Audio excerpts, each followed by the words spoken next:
Hello, Inspired Tribe, and welcome back to Inspired by Jerica Brochet.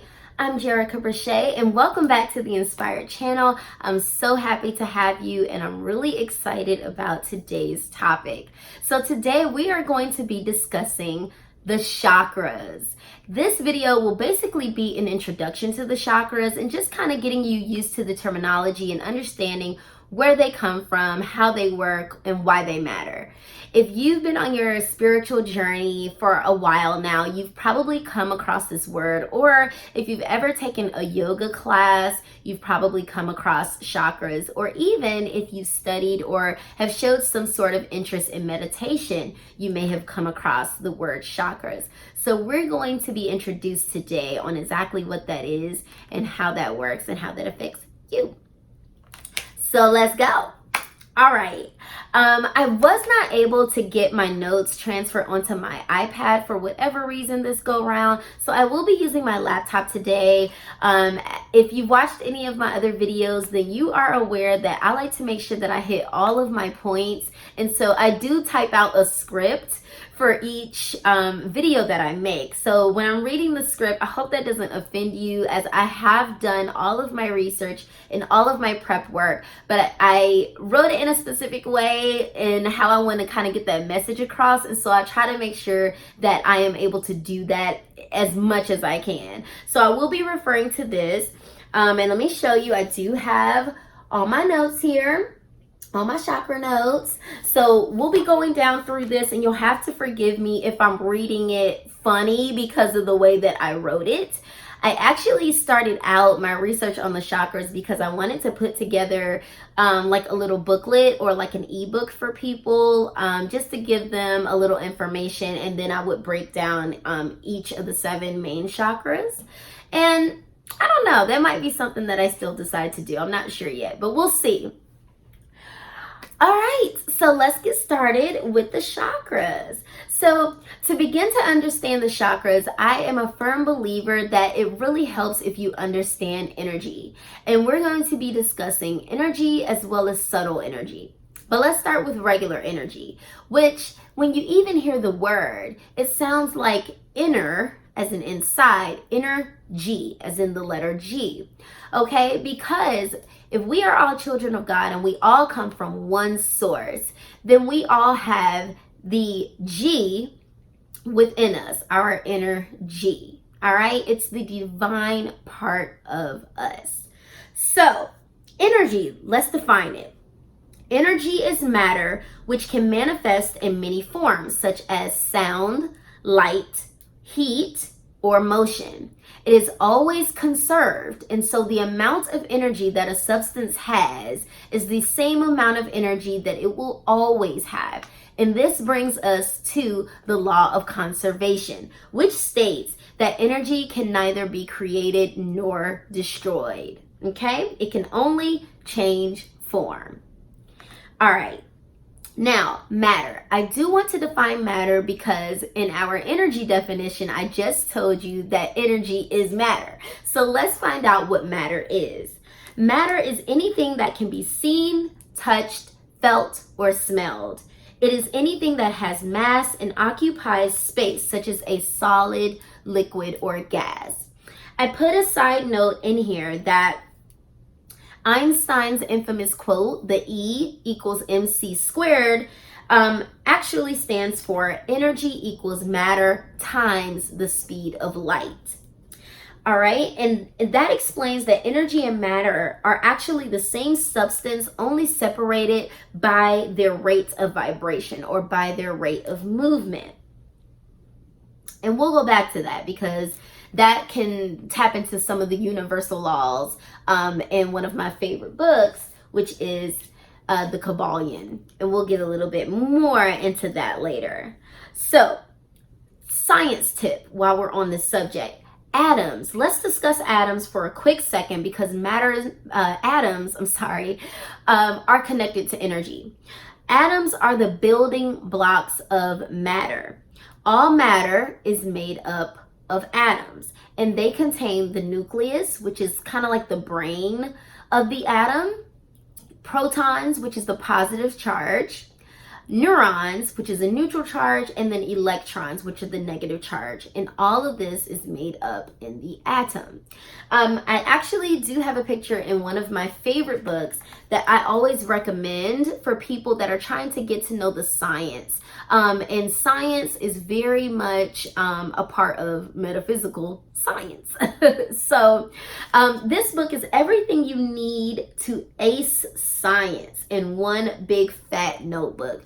And so the setup is basically like a kid has taken notes through all their science classes and then condensed it all into one big fat book to help you out so that you don't have to take your own notes. That's kind of the idea. So this is actually a children's book, and you can find it at Barnes and Nobles or Books A Million in the children's section. Not sure if it's on Amazon, but if it is, I'll definitely link it down in the description below. So let me see if I can find that atom. And here we are. Chapter 6 of this book, Matter, Properties, and Phases. So we have the atom right here. And so you're able to see the nucleus, the protons, electrons, and neutrons. So that is an atom. Okay, now moving on. Let's talk a little bit about subtle energy, which essentially is invisible matter. It's the parts that can be felt and experienced, but not necessarily seen, at least by most people or the average person with the naked eye. All right. It's the part of us that is animated by the life force, which is sometimes called chi or prana. Subtle energy, like sound waves or frequencies, is not visible, but can be felt or experienced. This is the part of us that contains our thoughts, emotions, and beliefs, which are also forms of energy. Think of energy and matter as polarities, two opposites of the same spectrum, with the difference only being how fast or how slow they are operating, which is vibration or movement. The slower the vibration, the more solid, the more physical, the more matter-like a substance is. And the faster the vibration, the more energetic or ethereal a substance is. I do have a note in here, and that brings me back to the book, The Kybalion. Polarity is one of the universal laws that governs the universe. And according to the Kybalion, the law of polarity states that everything is dual, everything has poles, everything has its pair of opposites. Like and unlike are the same. Opposites are identical in nature, but they differ in degree. Okay, so what we're understanding here, identical in nature, but differ in degree. Let's talk about temperature. You have hot, you have cold. They are identical in nature because there's both temperature. But what makes hot different from cold is the degree. Make sense? Okay, let's keep moving. All right, so, and how does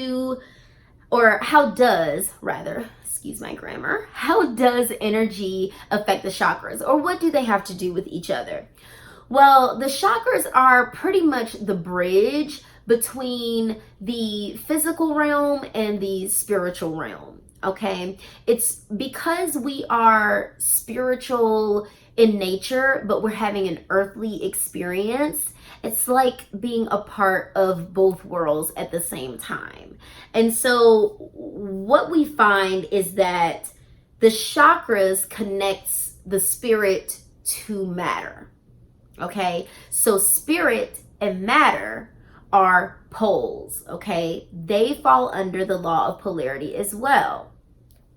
And so by understanding the chakra system, we can in turn understand the connection between spirit, which is the divine, the spiritual part of us, the God, the energy part of us, and matter, which is the physical, material, earthly parts of us, the flesh, as they like to call it.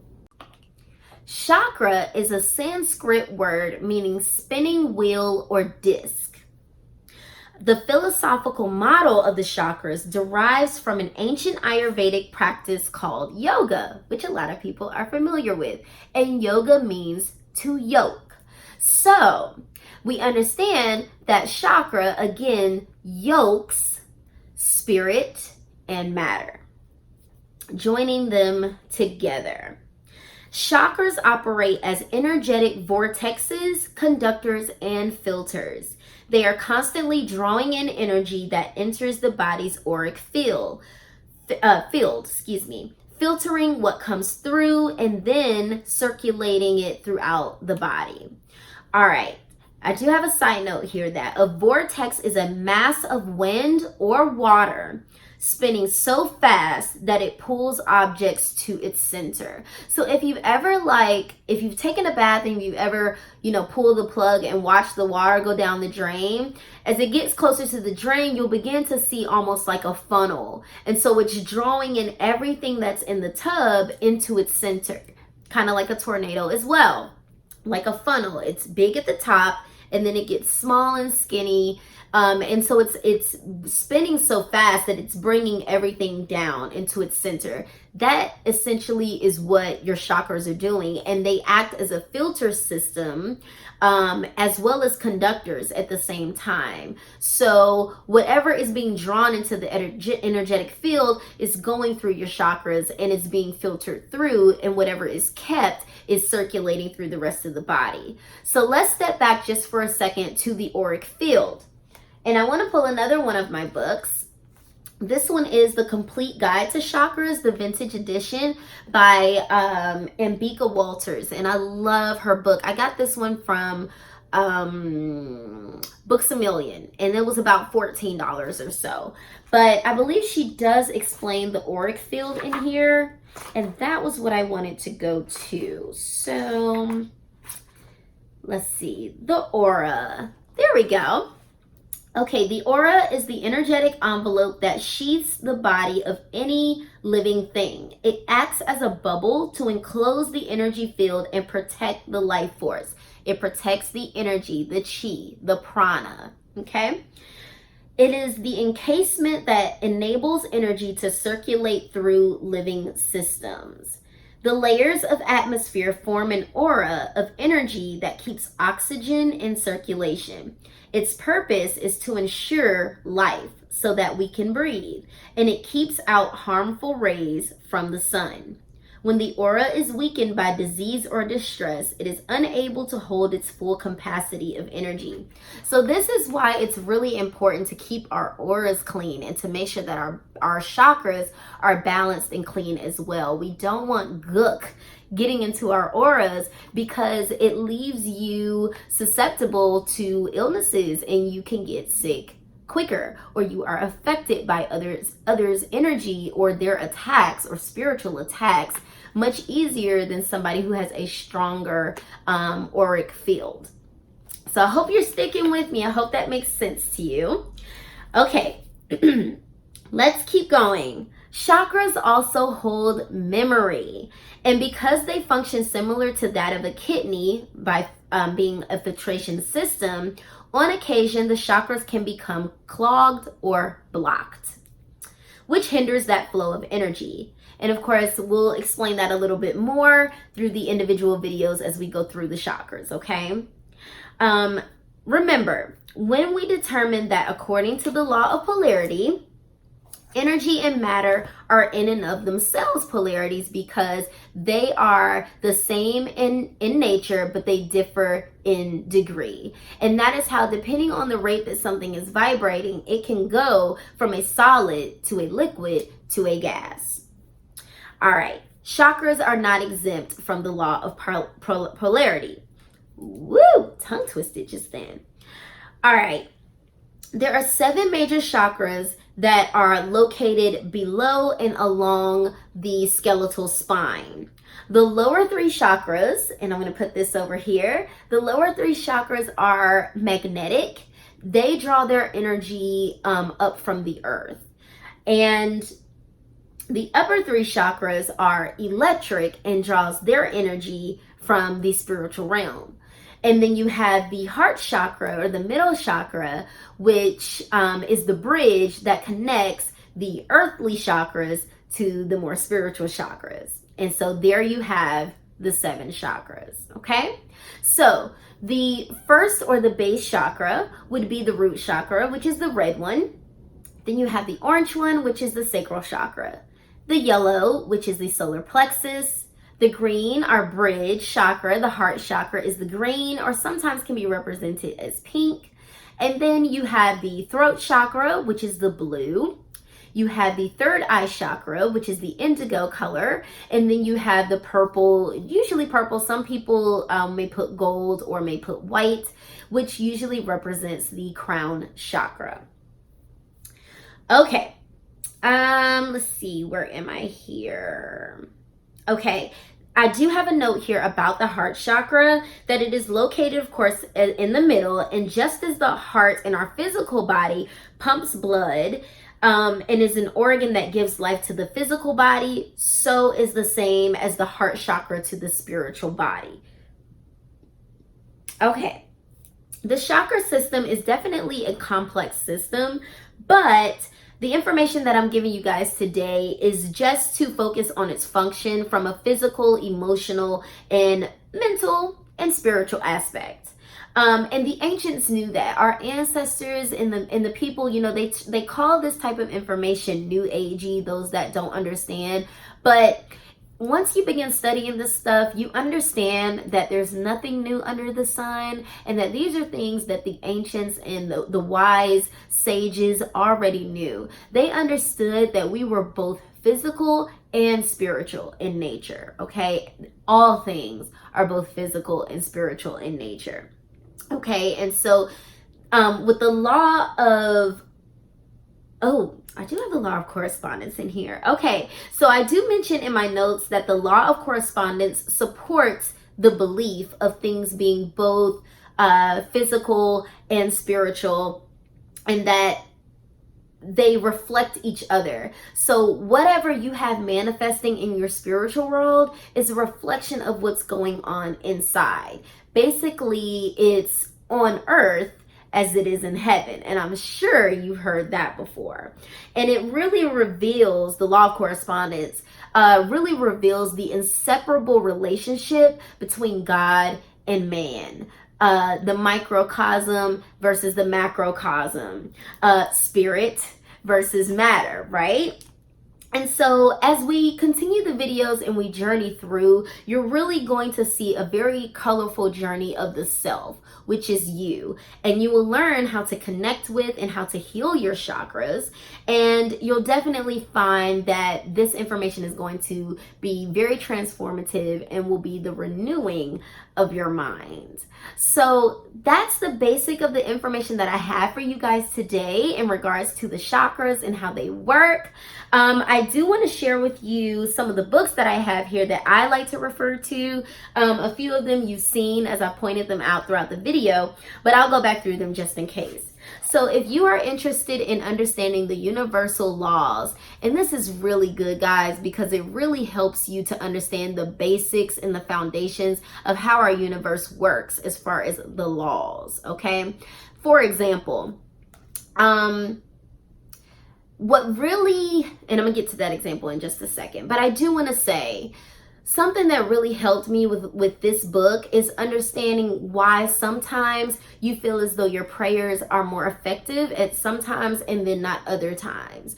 And the reason being is because a lot of times in the spiritual community, you will hear that because you are a child of God and you therefore are a God yourself, people assume that you can just do whatever and do anything. Whatever you pray is just going to happen. All you have to do is use the law of attraction and it is what it is. And that's not true. The law of attraction does work. And you can definitely do things like saying affirmations and being positive and thinking positive to make things manifest in your favor. But you also have universal laws in place that the law of attraction will not go against because it's not designed that way. So for example, let's say that you pray as a male that you want to have a baby. The way that it's set up, unless science decides to interfere, there is no way that a natural man can give birth to children physically, actually giving birth, because that is something that has been set up with the laws of nature to come through the female species. I mean, human species. It's just the way that it is. It doesn't matter how hard you pray, it won't work because it's not a part of the natural law of how the universe works. Another example of this would be the law of gravity. You can say 20 times that I'll run off this cliff and I'm gonna fly. I'm gonna fly.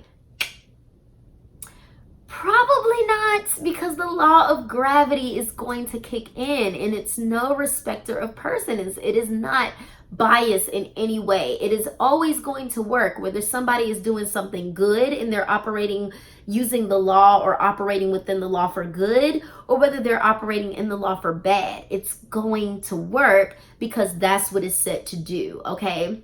If you have, say for example, the saint and the sinner, and they both cut themselves or they get a paper cut, guess who's gonna heal? Both of them, because that's what the body is designed to do. And so when I was studying the laws of the universe, it helped me to understand and how to approach my requests and my petitions and my prayers. It's a little fly in here. Differently, okay? Because you understand that the universe is only going to operate within the laws that were set in place by the creator. So this is a good one, the Kabbalion. Again, it's like $10, okay? Get that.